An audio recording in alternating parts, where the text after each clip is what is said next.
नमस्कार, आदाब, सत श्री अकाल दोस्तों। एक बार फिर आप लोगों का स्वागत है द हिडन ट्रूथ कहानी के इस एपिसोड में। उम्मीद है पूरी फैमिली अच्छी होगी और अपना ख्याल रख रही होगी। आज की कहानी के आगे पीछे कुछ नहीं, सीधे कहानी की शुरुआत करते हैं। क्या आपने एक ईरानी महिला के प्यार में पड़कर अपनी ही फैमिली की तबाही की कहानी लिखने वाले भारतीय के बारे में सुना है? हम केरल के मशहूर जेसी सैम जॉर्ज केस की बात कर रहे हैं। दुनिया की नज़रों में जॉर्ज फैमिली एक बेहद ही इज्जतदार और अमीर फैमिली थी, लेकिन वास्तव में परिवार का मुखिया दोहरी जिंदगी जी रहा था। उसकी इस दोहरी जिंदगी से पर्दा तब उठता है जब पुलिस वालों को एक दिन 50 फीट गहरी खाई से एक कंकाल मिलता है। तो आखिर उस कंकाल में ऐसा क्या होता है कि पुलिस एक बड़े कांड का खुलासा करती है? और इस जॉर्ज फैमिली की पूरी कहानी क्या है? चलिए जानते हैं सब कुछ डिटेल से इस वीडियो में। यह घटना हाल के दिनों में केरल की सबसे चर्चित और दर्दनाक घटनाओं में से एक रही है। इस कहानी की शुरुआत 1 अक्टूबर 2025 को कुराविलंगुड़ पुलिस स्टेशन में दर्ज हुए एक शिकायत से होती है। केरल के कोट्टायम जिले के तहत आने वाले इस पुलिस स्टेशन में आकर कुछ लोग शिकायत करते हैं कि कनकरी गांव में रहने वाली उनकी एक रिश्तेदार पिछले कुछ दिनों से किसी का फोन नहीं उठा रही है। पहली नज़र में फोन ना उठाना एक मामूली बात लगती है, लेकिन शिकायत करने वाले लोग कुछ अनहोनी की आशंका जताते हैं। इस कारण पुलिस वाले शिकायत दर्ज करने के तुरंत बाद मामले की हकीकत को जानने के लिए फोन ना उठाने वाली महिला के घर जाने का फैसला करते हैं। इस महिला का नाम जेसी सैम जॉर्ज था। उम्र लगभग 50 साल थी। जेसी ने अपने जीवन का शुरुआती हिस्सा अपने पति के साथ सऊदी अरब में गुजारा था। वहां वो अपने पति सैम जॉर्ज के साथ रहा करती थी। उनके 3 बच्चे भी थे, 2 बेटे और एक बेटी। सऊदी अरब से वापस आने के बाद पति पत्नी केरल के कन्नकरी गांव में 2 मंजिला आलीशान बंगले में रहते थे, जबकि उनके तीनों ही बच्चे पढ़ाई पूरी करने के बाद ब्रिटेन और अलग अलग देश में जॉब कर रहे थे। दरअसल 29 सितंबर 2025 को जब जेसी के बच्चे उसे फ़ोन करने की कोशिश करते हैं तो वो फ़ोन नहीं उठाती है। शुरुआत में बच्चों को लगता है कि शायद माँ बिजी होने की वजह से फ़ोन नहीं उठा रही है, इसलिए वो लोग इंतज़ार करते रहते हैं। इस तरह एक दिन इंतज़ार में ही कट जाता है। बारी बारी से सभी बच्चों द्वारा फ़ोन करने के बावजूद जब 1 अक्टूबर तक फ़ोन रिसीव नहीं होता है, तब जाकर वो केरल में ही रहने वाले अपने कुछ करीबी रिश्तेदारों से बात करते हैं और माँ द्वारा फ़ोन ना उठाने की जानकारी देते हैं।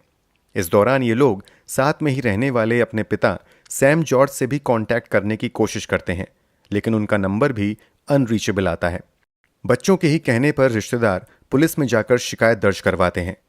अब पुलिस मामला दर्ज करने के बाद जेसी की तलाश में घर तक चली आती है। उन्हें घर पर ताला लटका हुआ दिखाई देता है। यह घर 2 मंजिल का था। एक फ्लोर पर जेसी रहती थी, जबकि ग्राउंड फ्लोर पर उसके पति सैम जॉर्ज रहा करते थे।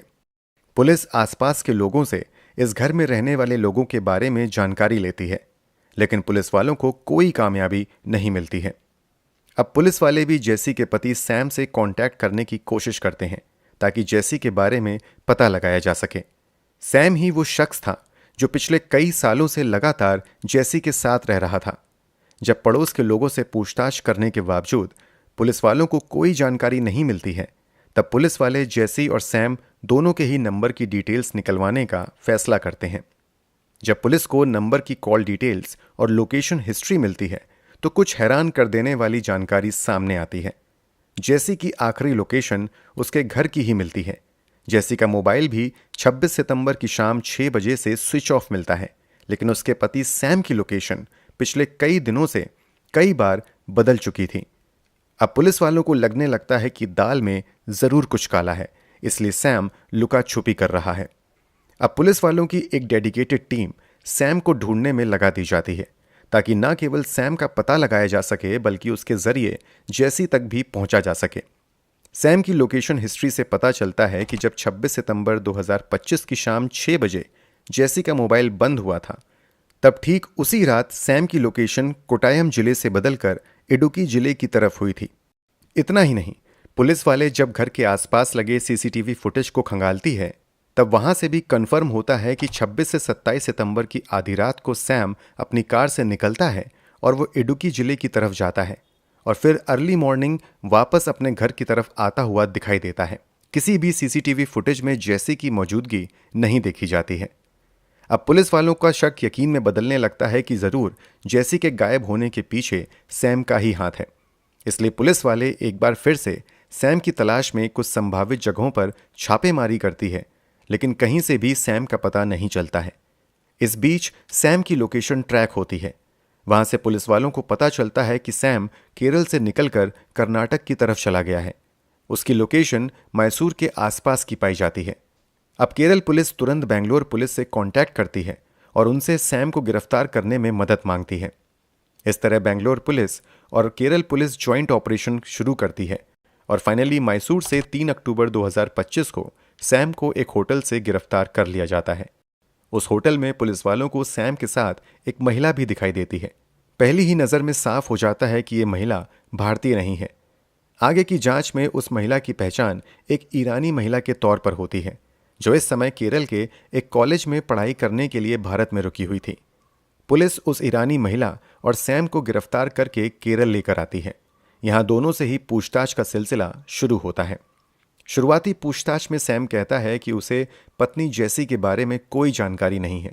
सैम दावा करता है कि हम दोनों भले ही दुनिया की नज़रों में पति पत्नी हैं, लेकिन पिछले कई वर्षों से हम लोग अलग अलग जी रहे हैं। यही वजह है कि हम लोग एक घर में रहते हुए भी अलग अलग फ्लोर पर पिछले 15 वर्षों से रह रहे हैं। सैम पुलिस वालों के सामने कुछ कोर्ट के पेपर भी दिखाता है और दावा करता है कि उसका और सैम का डिवोर्स केस भी चल रहा है, जिस पर बहुत जल्द कोर्ट से फैसला भी आने वाला है। अब तक की पूछताछ में सैम पुलिस के सभी सवालों के सही सही जवाब देता चला जाता है, लेकिन जब पुलिस वाले जैसी के गायब होने और उसके मोबाइल लोकेशन में आए बदलाव के बारे में पूछताछ शुरू करते हैं तो सैम घबरा जाता है और वो कहता है कि मुझे उसके बारे में कोई जानकारी नहीं है। पुलिस वाले इस जवाब से संतुष्ट नहीं होते हैं और वो सैम पर एक के बाद एक सवाल दागने शुरू कर देते हैं। सैम इन सवालों में उलझने लगता है। वो पुलिस वालों के सामने बौखलाहट में अजीबोगरीब जवाब देना शुरू कर देता है। सैम की बौखलाहट देखकर पुलिस वाले समझ जाते हैं कि जरूर सैम कुछ छुपाने की कोशिश कर रहा है, इसलिए वो और भी ज्यादा कठोर सवाल करने लगते हैं। आखिरकार सैम का सब्र टूट जाता है और वो चीख कर जवाब देता है कि हाँ, मैंने जैसी को खत्म कर दिया है। मैं उससे तंग आ गया था। अगर मैं उसे खत्म नहीं करता तो मुझे तलाक के बाद उसे मोटे पैसे और अपनी प्रॉपर्टी में हिस्सा देना पड़ता। सैम के इन बातों का पूरा मतलब अच्छे से समझने के लिए सैम से आगे भी पूछताछ होती रहती है और उस पूछताछ के आधार पर पुलिस वाले हैरान कर देने वाला खुलासा करते हैं। खुलासे के मुताबिक सैम और जैसी की पहली मुलाकात 1990 के आसपास होती है। तब दोनों ही बेंगलुरु में काम के सिलसिले में गए हुए थे। यहाँ पहले दोनों की दोस्ती होती है और यही दोस्ती प्यार में बदल जाती है। सैम को ये प्यार तब होता है जब वो ऑलरेडी शादीशुदा था और उसकी एक बच्ची भी थी। जैसी इस बात से अनजान रहती है और वो सैम को कुंवारा समझकर रिश्ते को आगे बढ़ाने का ख्वाब देखने लगती है। बीतते समय के साथ सैम के इश्क की खबर उसकी पत्नी को भी लग जाती है। इस कारण पति पत्नी के रिश्तों में बहुत ज़्यादा तनाव आ जाता है और हालात इतने खराब हो जाते हैं कि एक दिन सैम की पत्नी उसे और एकमात्र छोटी बेटी को छोड़कर चली जाती है। पहली पत्नी के चले जाने के बाद सैम का रास्ता साफ हो जाता है और वो 1994 में जैसी के साथ पति पत्नी के तौर पर रहना शुरू कर देता है। जब सैम के परिवार वालों को इस बात की जानकारी होती है तो वो इसका बहुत ज़्यादा विरोध करते हैं। इस विरोध के कारण सैम जैसी के साथ धार्मिक तौर पर ना तो चर्च में शादी कर पाता है और ना ही कोर्ट में इन दोनों की शादी का रजिस्ट्रेशन हो पाता है। फिर भी दोनों पति पत्नी के तौर पर साथ में रहने लगते हैं। इतना ही नहीं, सैम अपने सभी डॉक्यूमेंट्स में जैसी का नाम पत्नी के तौर पर लिखने लगता है। आने वाले समय में जैसी सैम के 2 बेटों को भी जन्म देती है। इस दौरान शुरू में ही ये लोग सऊदी अरब चले जाते हैं। वहाँ लंबे वक्त तक रहते हुए काफ़ी पैसा कमाते हैं।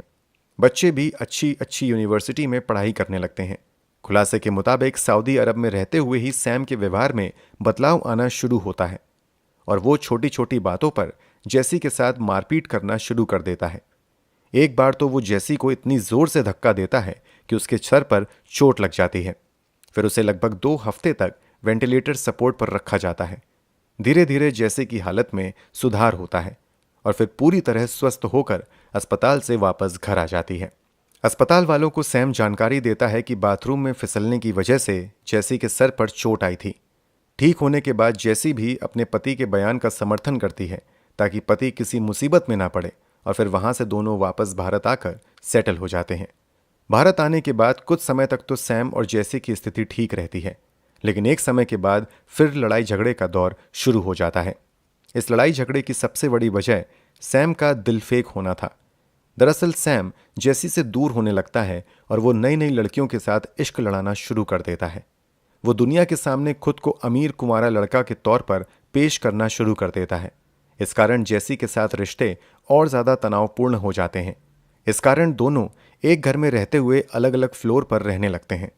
आने वाले समय में दोनों अलग होने का फैसला कर लेते हैं।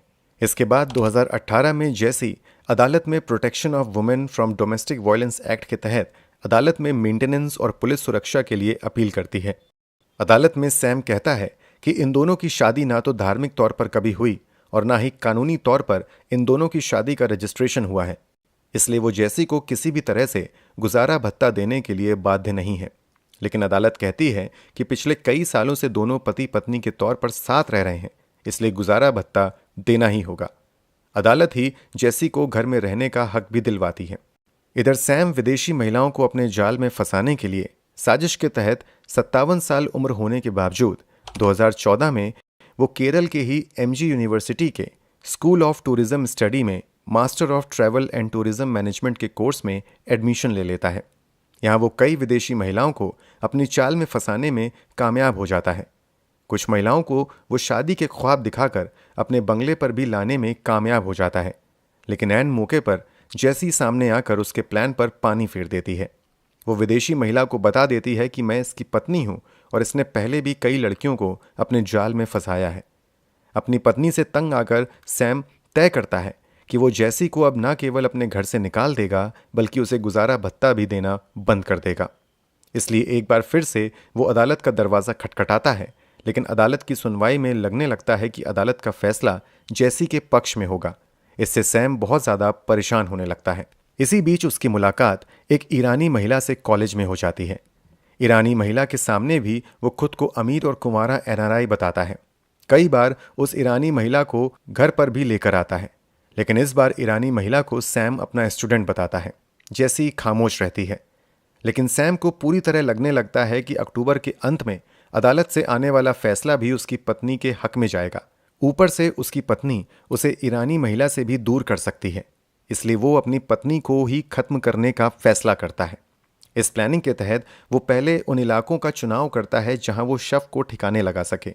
इसी के तहत वो घटना को अंजाम देने से 10 दिन पहले ही अपने घर से लगभग 60 किलोमीटर दूर सुनसान इलाके में जाता है और वहां उस खाई की तस्वीर अपने मोबाइल में खींच लेता है जहां वो पत्नी की हत्या के बाद शव को ठिकाने लगाने की प्लानिंग करता है। बाजार से एक बड़ा सा धारदार हथियार भी खरीद लेता है और अपनी कार में छुपा देता है। 26 सितंबर को वो अपने घर वापस आता है और शाम के समय घर के ऊपरी फ्लोर पर चला जाता है जहां इस समय जैसी रह रही थी। यहां किसी बात को लेकर दोनों में बहस शुरू होती है और इसी बहसबाजी के दौरान मौका पाकर सैम अचानक से जैसी का गला दबा देता है और वो तब तक दबाए रखता है जब तक कि जैसी की सांसें थम नहीं जाती। जैसी की डेथ कंफर्म होने के बाद सबसे पहले सैम उसका मोबाइल फोन ऑफ कर देता है और फिर रात होने का इंतजार करने लगता है। प्लानिंग के तहत रात के अंधेरे में वो जैसी की डेड बॉडी को अपनी गाड़ी के पिछले हिस्से में रखता है और फिर कोटायम इडुक्की हाईवे पार करके उस जगह पर पहुंच जाता है जिसे उसने डेड बॉडी को फेंकने के लिए चुना था। यहां आकर उस 50 फीट गहरी खाई में जैसी की डेड बॉडी फेंक देता है। इसके बाद वो बड़े आराम से घर वापस आता है और थोड़ी देर बाद अपनी कार को दिन के उजाले में शहर के एक भीड़भाड़ इलाके में खड़ी करके चला जाता है। यहां से वो अपने ईरानी महिला मित्र को कॉल करता है और फिर उसे मैसूर का मशहूर दशहरा दिखाने का बहाना बनाकर अपने साथ लेते हुए बेंगलुरु की ओर निकल जाता है। इस बीच जैसी के बेटे और बेटी उससे बात करने की कोशिश में फ़ोन करना शुरू करते हैं, लेकिन फ़ोन ना लगने की स्थिति में रिश्तेदारों से बात करके पुलिस में शिकायत दर्ज करने को कहते हैं और आखिरकार पुलिस मैसूर से सैम को गिरफ्तार करते हुए पूरे मामले का खुलासा कर देती है। सैम के बयान के आधार पर पुलिस वाले उसकी निशानदेही पर 50 फीट गहरी खाई में जैसी की डेड बॉडी ढूंढने के लिए सर्च ऑपरेशन शुरू करते हैं और काफ़ी मेहनत के बाद बेहद ही खराब हालत में जैसी की डेड बॉडी बरामद कर लेते हैं। उसे पोस्टमार्टम के लिए भेज दिया जाता है। इसके अलावा पुलिस वो कार भी बरामद कर लेती है जिसका इस्तेमाल डेड बॉडी को ठिकाने लगाने के लिए किया गया था। इतना ही नहीं, पोस्टमार्टम रिपोर्ट से गला घोंटकर जान लेने की भी पुष्टि हो जाती है। सैम ने कार को सुनसान इलाके में पार्क करने से पहले अच्छे से धुलवा दिया था। इसके बावजूद फॉरेंसिक टीम को कार के अंदर से कई अहम सबूत मिल जाते हैं।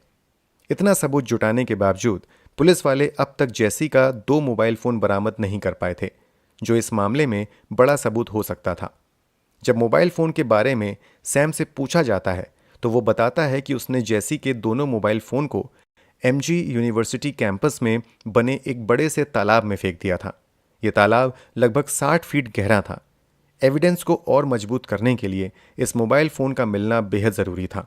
इसलिए पुलिस वाले मोबाइल फ़ोन ढूंढने के लिए सर्च ऑपरेशन शुरू करने का फैसला करते हैं और इसमें स्पेशलिस्ट स्कूबा ड्राइवर की मदद लेने का फैसला किया जाता है। इस काम के लिए पुलिस वाले टीम इमरजेंसी केरल नाम की एक एक्सपर्ट टीम की मदद लेने का फैसला करते हैं। ये टीम 6 अक्टूबर 2025 को अफजल नाम के एक्सपर्ट तैराक के नेतृत्व में मोबाइल फ़ोन ढूंढने का कठिन काम शुरू करती है और कई घंटों की मेहनत के बाद 60 फीट की गहराई से जेसी का मोबाइल फ़ोन बरामद कर लेती है। दूसरा मोबाइल फ़ोन अगले दिन यानी 7 अक्टूबर को ढूंढ लिया जाता है। इन सभी एविडेंस और सैम की स्टेटमेंट के आधार पर पुलिस वाले उसे अदालत में पेश करते हैं, जहां से उसे जेल भेज दिया जाता है। पुलिस इस मामले में ईरानी महिला से भी कई घंटे की पूछताछ करती है।